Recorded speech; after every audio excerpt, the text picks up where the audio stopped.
assalaamu calaykum. waxaynu ka hadlaynaa heesaha iyo xaqiiqooyinkooda.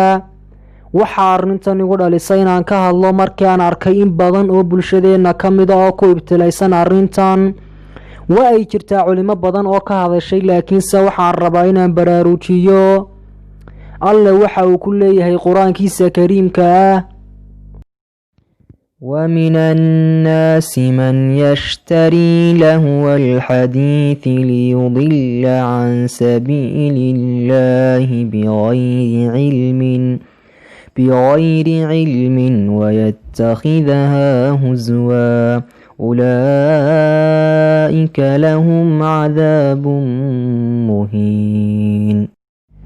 oo macnaheedu yahay dadka waxaa ka mida qaar iibsanaya hadalka kiisa liita ee malaayacniga ah si ay dadka uga lumiyaan dariiqa xaqa ah aqoon la-aan, diinta iyo jidka toosanna ay uga dhigtaan ciyaar. kuwaasi waxa ay leeyihiin cadaab dulleeya.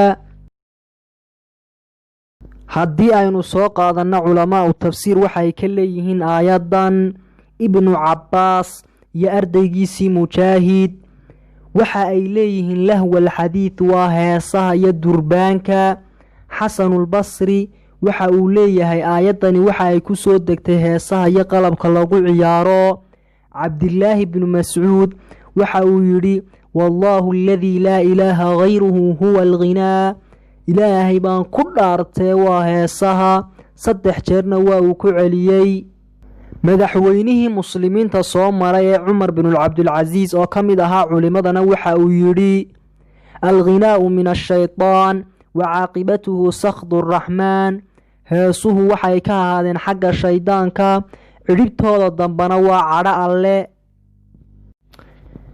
maalin maalmaha ka mida cabdilaahi binu cumar oo la socda mid ka mida shaqaalihiisa oo la odhan jiray naafic ayaa waxa uu maqlay hees iyo durbaan la ysku garaacayo.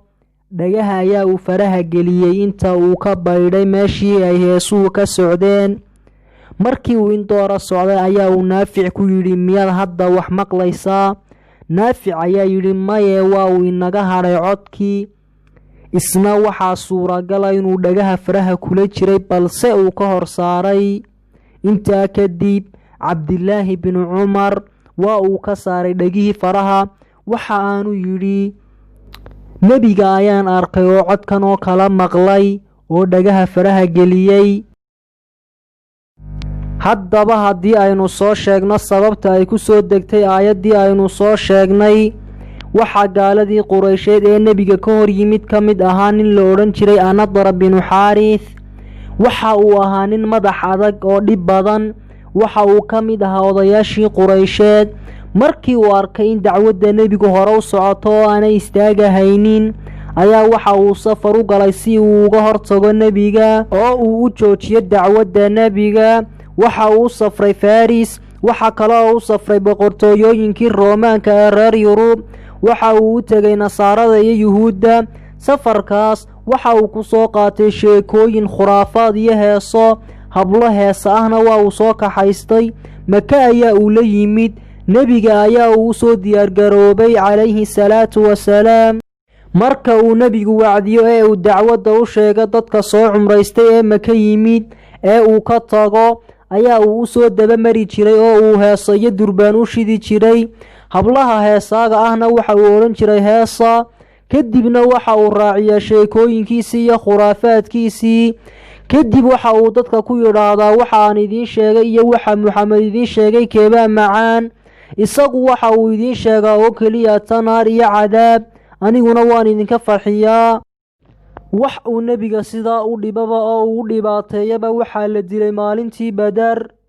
haddaba innaga oo waxaa soo daliilo soo sheegnay, haddana haddii aynu u nimaadno heesuhu ma xaaraanba mise waa xalaal? 4 madhabba waxa ay isku waafaqsan yihiin inay heesuhu xaaraan yihiin. alle waa uu kala caddeeyey labada jid. adiga ayaa haddaba ku jirtaa kaad raacayso. fa in aslamuu faqad ihtadow wa in tawallow fa innamaa calayka albalaaq.